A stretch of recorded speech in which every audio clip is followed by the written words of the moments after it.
Well, this is fun. Um, I'm gonna end up posting this anyway, and I know it will come from like a point of view of certain wording. I'm saying like, oh, this is going to happen. This is what they're gonna do. This is what they can do. They no longer can do it. But I just thought it was an interesting scenario of what the Celtics pretty much could have, I guess, now missed out on, and how much the scenario made sense. But I wanted to share it anyway. Now the Heat just traded for Giannis. Celtics didn't jump on the opportunity. Clearly, I guess whatever the trade package wasn't good enough. Apparently, Heat gave pretty much everything they could have. But I did want to share this scenario anyway to kind of highlight what the Celtics could have done in a Giannis sweepstakes and how they could have set up their 2027 offseason. How's it going, guys? Justin here, back with another video. In today's video, I really wanted to talk about how the Boston Celtics are going to shake up the NBA. So obviously we got the Giannis sweepstakes. Currently it's 11 p.m. on Monday, so a little less than 24 hours until the NBA draft. And it seems like we've been 48 hours away from 48 hours away from 48 hours away of a Giannis deal. Every aggregator on Twitter, every Shams tweet, every Shams report has just been like, oh, we're right here. We're on the edge. We're right here. Oh, they got this done. Oh, the Bucks front office is talking about it. Oh, Giannis feels this way. Oh, no, he doesn't. But it seems like, as of now, that we're finally kind of getting down to the wire to where this is a real possibility. So right now, the Milwaukee Bucks, I'm going to pull it up right here. The Milwaukee Bucks are weighing two options right now. The Miami Heat and the Boston Celtics. And with the Heat, they have a package of, reportedly, these are the two hypotheticals right now: Tyler Hero, Jaime Jaquez, Khalil Ware, Nikola Jovic, the 13th pick, and two future first-round picks. And the Boston Celtics have a trade package that is extremely similar to one we've kind of seen more recently in the last 2 years. Obviously, this is coming at zero surprise because at least we've had a couple days leading up to it. But I think it's very similar to the Luka Doncic trade to LA, where you're getting a top 10, 15 player in the NBA, where it was Jaylen Brown or Anthony Davis at the time, a young player, Max Christie, Hugo Gonzalez, and very minimal draft capital. So it says pick 27 here, and then I've seen it rumored that they're looking to trade the 2027 first. So no distant firsts are getting moved in this deal, which is extremely significant to me, and why I think that the Celtics need to get this deal done. So the main thing I'm looking at, so this is what the team will be left with. This is the main reason why I think the Celtics need to do this trade, is because of how many avenues they have to build on top of having, at minimum, two top 8 players in the NBA, assuming Jason Tatum comes back relatively to form after the Achilles injury. So they have two franchise talents that could be number one options on championship teams, very proven, and they still have the opportunity to build on top of it. And I'll explain what I mean by that. Right now, they have Derek White on the books. They have Sam Hauser on the books. They have Peyton Pritchard, who was extremely good relative to his contract.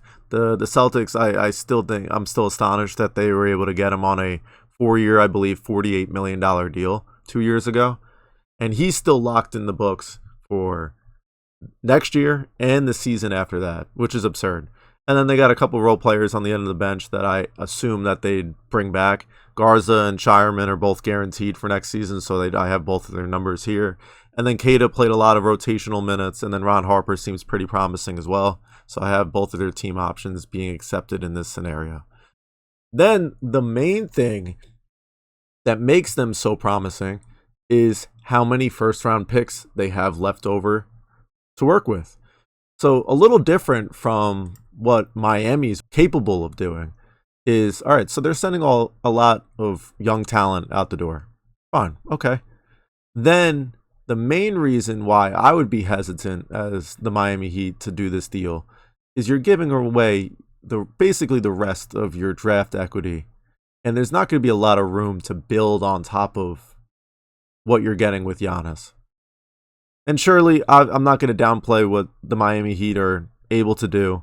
Clearly, they find role players out of nowhere, whether it's undrafted, end of the draft, or they just find solid dudes that were overlooked by other teams, and they seem to build out a rotation, and Spoelstra is able to get a lot out of their guys. But the main thing for the Celtics is, even after this trade, they still have 2 tradable, unprotected first-round picks in 2031 and 2033, and they're able to trade the 2030 and 2032 first-round swaps. And they're able to do so, and they're able to trade the pick 7 years in advance because they're still a under first apron team. So right now, as currently constructed with what numbers I have right here, they are roughly $34 million, the first apron. So they have no issue, nowhere close to being a heavy tax team as currently constructed here, because Brad Stevens did such a nice job getting off of Drew Holiday and Kristaps Porzingis to be able to go back under instead of being a second apron team while Tatum was pretty much out for the entire year. So this then led to the Celtics having options this offseason. So even with both of these stars on max contracts, they are still significantly under the first apron, which means they will have access to their mid-level exception, which will be around $15 million. But something that was a lot more interesting to me, and I was making this video an hour and a half ago, and I had to redo it because of news that just came out within the last hour.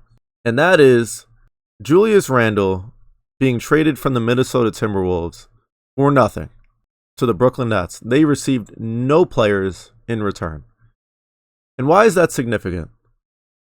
It's significant because then, what do they get for Julius Randle? They get a traded player exception worth roughly around $33 million. And then there's another rumor that we've seen more recently when it comes to the Boston Celtics. And that led me to think, what if the Celtics trade Derek White, who the Minnesota Timberwolves have had interest in, into that traded player exception? And let's say they just get picks back.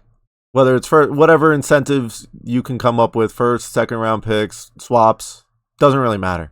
That would then put the Celtics at roughly around $146 million, which means they're roughly around $19 million. They have $19 million in cap space now. Okay, interesting. They take Derek White off the books, send him to Minnesota, get picks back, which then adds to their treasure chest of picks they have here. Then you still got someone like Sam Hauser, who's making $10.8 million. Let's say they attach second round picks or just dump them to a team who has cap space and receive no salary in return. Where does that put the Boston Celtics now? $135 million in payroll, which gives them roughly around 29 to 30 million, including these players at the end of the bench, which they could also shed if they really wanted to, in cap space. So I sat there and thought, it's pretty interesting that we're hearing the Derek White rumors. They're that low in payroll. And then I went to look. I'm like, all right, let's see. Can this make sense? So I looked at the 2026 available free agents, and call me crazy. It's completely fine. We've then heard rumors that LeBron James is not getting his extension from the Lakers. They're not willing to give him the max. Maybe LeBron sees Tatum, he sees Giannis, and he's like, I like this as a destination. Let me sign a 1-year deal, $30 million with the Celtics.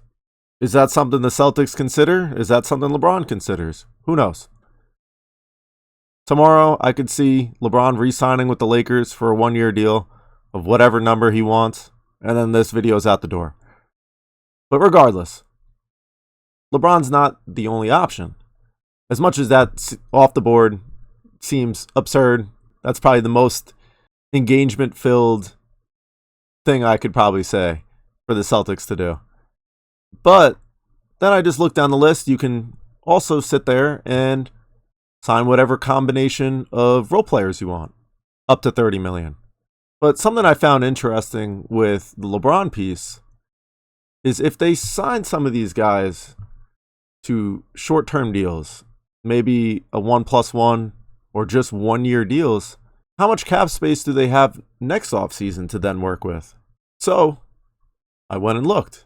The following offseason, the cap moves up from being at 165 to 181.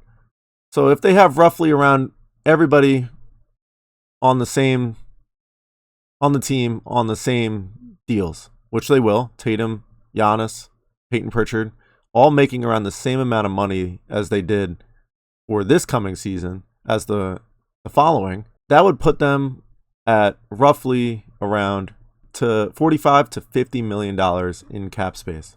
So then I looked and I was like, okay, they almost punt a little bit, but not really punting, because then you have a core of Pritchard, your select whatever players, or LeBron, or whoever on this list that you think is intriguing, or whoever they trade for.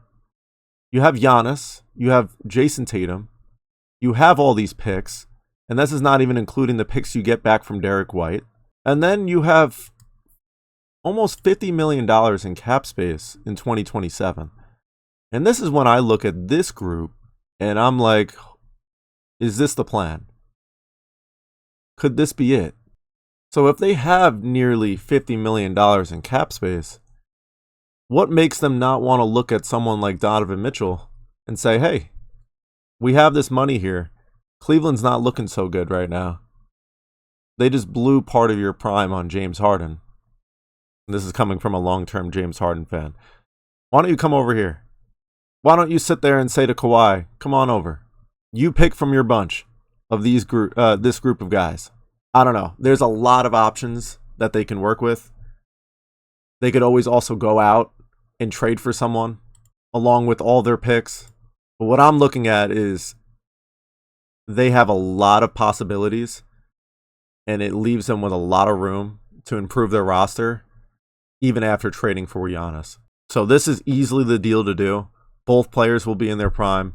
Peyton Pritchard is a good, honestly, third, fourth option on a championship team. And you can add all these other complementary pieces, or you can add a third dude, a third legit dude to make a big three. I don't know. It's something to think about. I thought it was really interesting, all those pieces kind of lining up with what Minnesota just did. I don't think it's coincidental that they just created a traded player exception worth $33 million that Derek White conveniently fits into after there was reported significant interest coming from Minnesota and Derek White. I don't think it's a coincidence that they're so below the first apron that they could potentially be a cap space team. I don't think it's a coincidence that they're showing so much interest in Giannis right now and fully willing to go in. I don't think it's a coincidence that they're not willing to part with their later first-round picks in this type of deal. And this is coming from a massive Knicks fan. There's definitely a reason for concern going into next season if the Celtics are able to pull off this type of drastic change in their franchise. And so this is mainly everything that I'm covering to say that the Celtics are going to shake up the league, and I'm calling it right now. Anyways, if you enjoyed the video, I want to make more shorter form content like this in the future. Of course, I could easily be wrong, but I think this is such an interesting scenario to think about. Hope you enjoyed the video. Please like and subscribe. All right, I'll catch y'all.